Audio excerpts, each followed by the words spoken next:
Selain menyiapkan sejumlah bukti, tim kuasa hukum Peggy juga menyiapkan sejumlah saksi, termasuk saksi ahli untuk melawan tim hukum Polda Jawa Barat. Kuasa hukum Peggy, Sugianti Iriani, meminta agar proses persidangan pra-peradilan yang digelar di Pengadilan Negeri Bandung dipimpin oleh hakim yang objektif.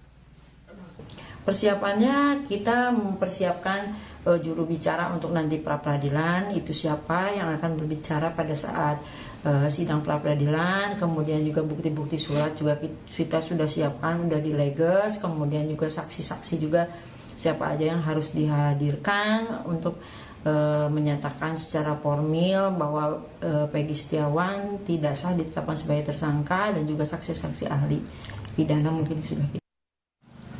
Terkait pra-peradilan yang diajukan kuasa hukum Peggy, Polda Jawa Barat memastikan siap menghadapi pra-peradilan Peggy, dan Kabid Humas Polda Jawa Barat, Kombes Julius Abraham Abbas bilang, Kapolda telah memerintahkan membentuk tim hukum untuk melawan gugatan dari kuasa hukum Peggy Setiawan.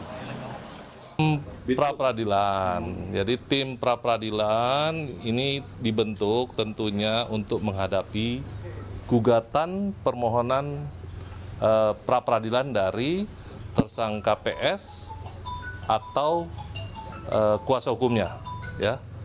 Nah, sejauh ini Bapak Kapolda telah memerintahkan untuk membentuk tim tersebut dan sudah dibentuk.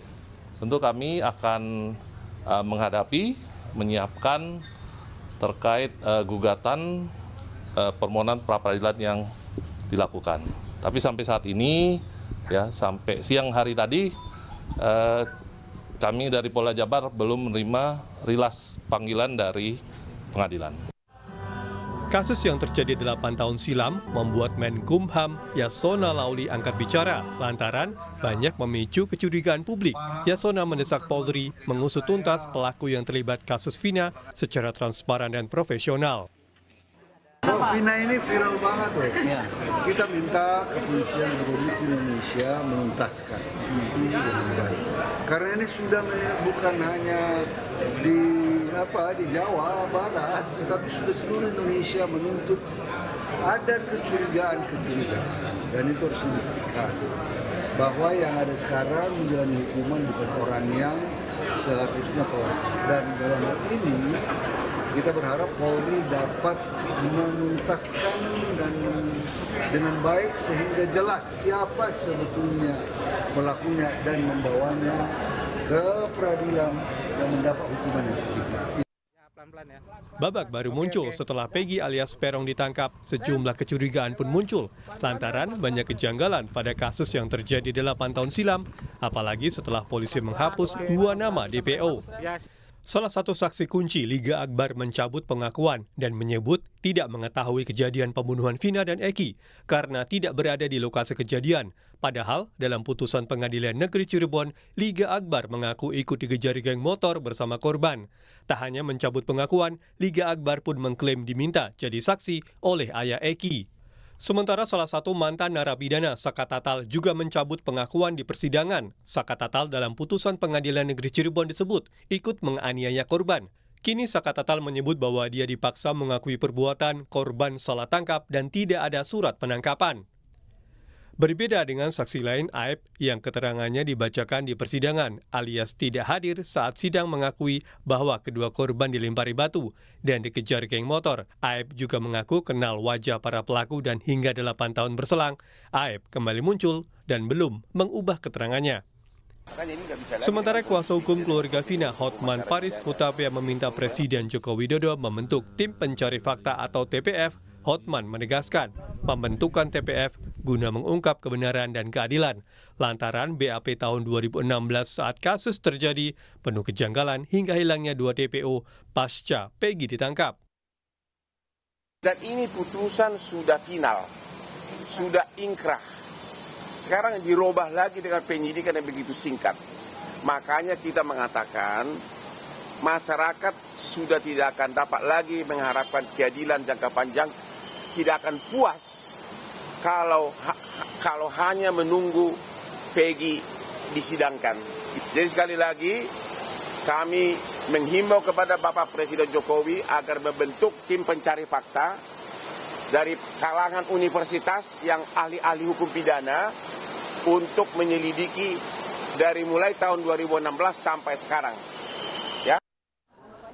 Kasus pembunuhan Vina tak hanya jadi sorotan publik, tapi juga Presiden Joko Widodo. Jokowi memerintahkan Polri mengusut kasus Vina secara tuntas dan tidak ada yang ditutup-tutupi. Tim Liputan, Kompas TV. Polda Jawa Barat memastikan siap menghadapi gugatan pra-peradilan yang diajukan tim kuasa hukum Peggy alias Peron. Sebelumnya tim kuasa hukum Peggy ajukan pra-peradilan lantaran penetapan Peggy sebagai tersangka kasus pembunuhan Vina dan Eki dianggap tanpa bukti kuat.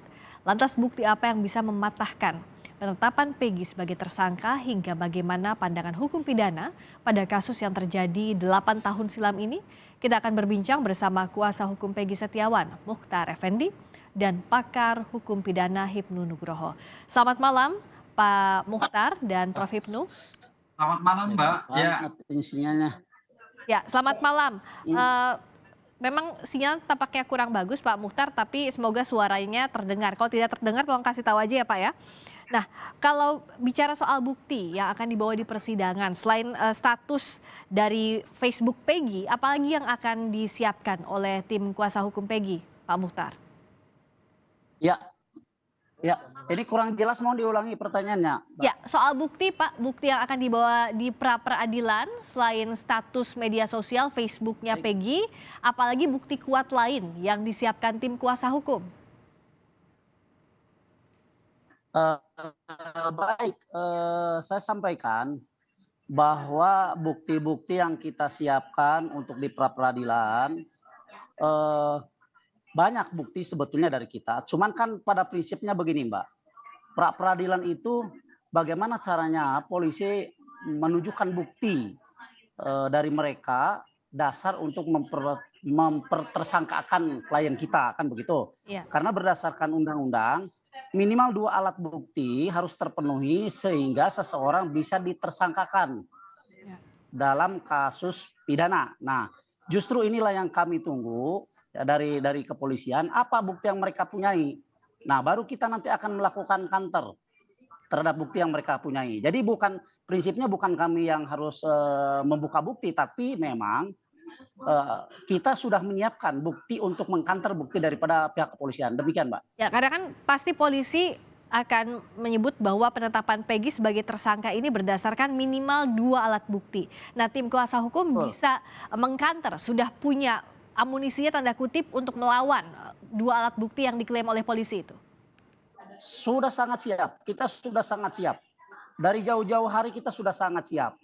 Itu cuman kenapa agak terlambat sedikit untuk mengajukan prapernya, bukan karena kami belum siap bukti dari kami ya, tetapi kami juga harus mencari momentum waktu yang tepat sehingga di praper ini kita bisa menangkan untuk atau demi keadilan klien kami. Demikian, Mbak. Oke, saya ke Prof. Hipnu. Untuk proses pra-peradilan ini, kalaupun dari tim kuasa hukum akan membantah bukti-bukti dari polisi soal penetapan tersangkanya Peggy, apa saja sebenarnya yang bisa mengkanter ini, Pak Prof. Hipnu, kalau dibandingkan dengan sejumlah kasus pra-peradilan lain?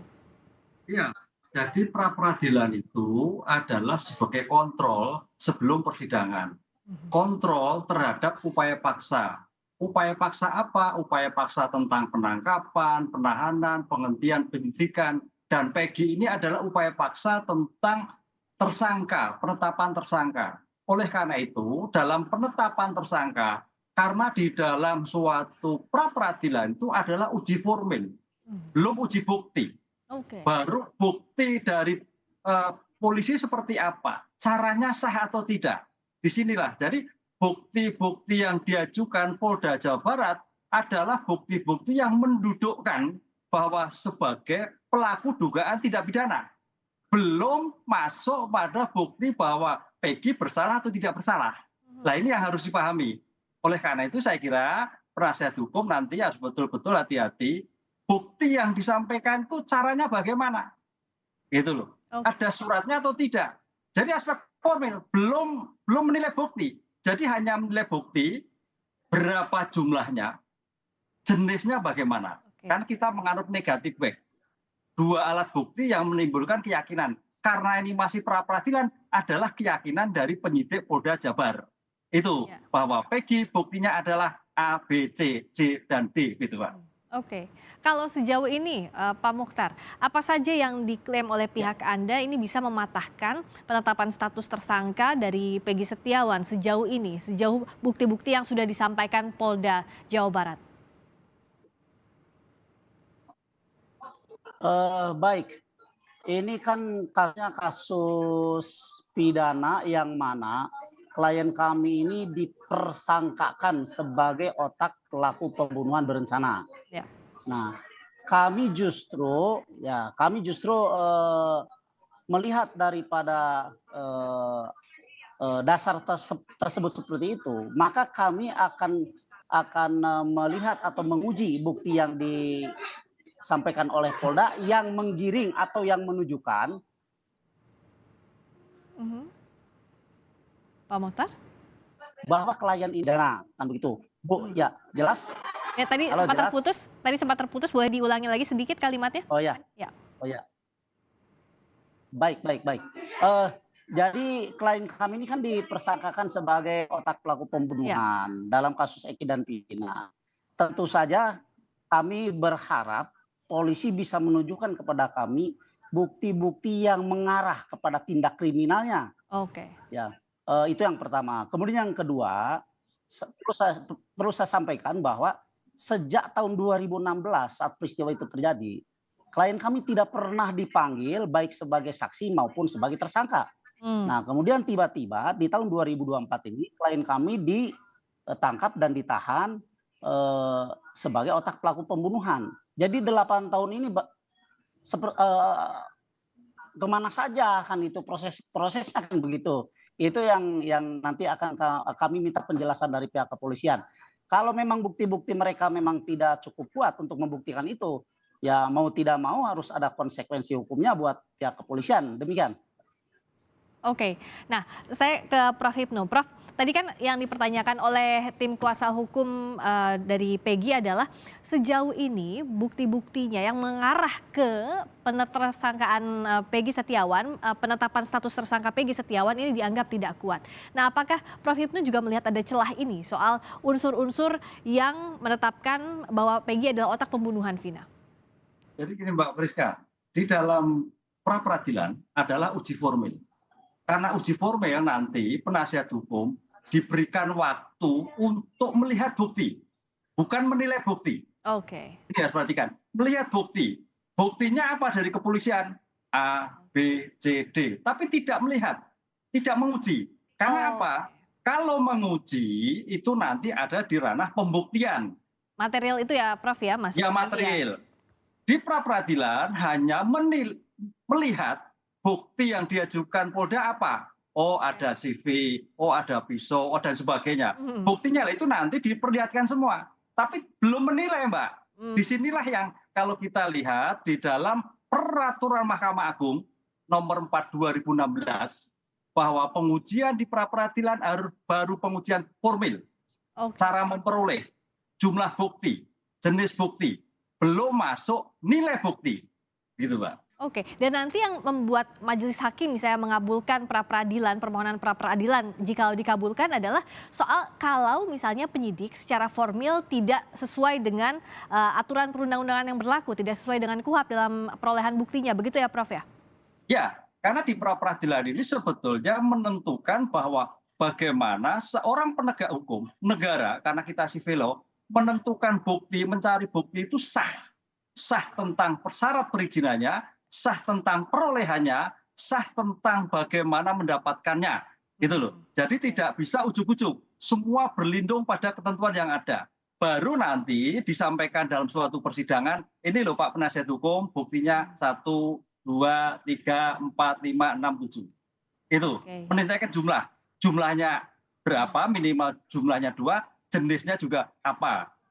Ya. Itu yang ada menurut peraturan Mahkamah Agung 4 2016 belum menguji sah, belum menguji nilai dari bukti yang disampaikan di dalam suatu pra-peradilan. Oke, jadi yang harus digarisbawahi pra-peradilan nanti belum menguji bagaimana nilai atau sahnya dari satu bukti-bukti yang dihadirkan oleh penyidik, tapi Soal formilnya itu ya Prof. Hipnu ya, soal bagaimana cara memperolehnya, perizinannya, cara mendapatkannya itu yang akan diuji di pra-peradilan. Kita tunggu apakah hasilnya dikabulkan atau tidak permohonan pra-peradilan dari tim kuasa hukum Peggy Setiawan. Terima kasih Prof. Hipnu Nugroho, pakar hukum pidana. Terima kasih juga Pak Mukhtar Effendi, kuasa hukum Peggy Setiawan. Sama-sama. Selamat malam. Berikutnya